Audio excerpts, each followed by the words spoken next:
Hello mga kaibon, nandito tayo sa Iberico ngayon. So ayun, sa mga nagre-request o nagtatanong sa aking cage dito sa breeding cage ko.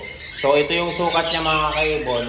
Yung lapad niya is 17, yung pinakalapad niya. Then yung haba niya is 30. Then yung height niya is 24. So ngayon, ito 17, 24 by 30. Parang yung double cage lang na pinataasan lang siya.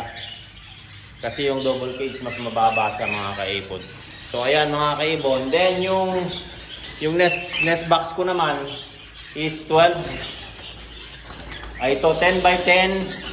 10 by 10 to mga kaibon. 10 by 10 by 16 yung haba niya. Yung haba dun sa loob.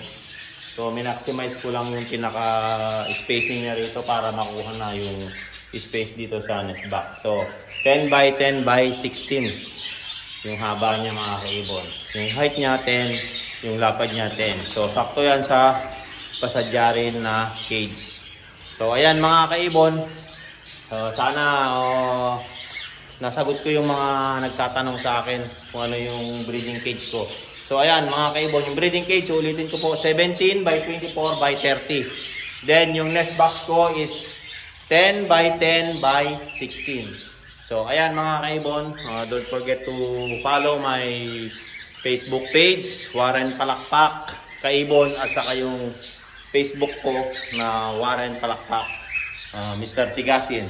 At yung YouTube channel ko po mga kaibon, Warren Palakpak Kaibon. So ayan, don't forget to share my videos mga kaibon. Marami pong salamat sa lahat ng nagtanong about my cage and nest box. So, ayan, paalam.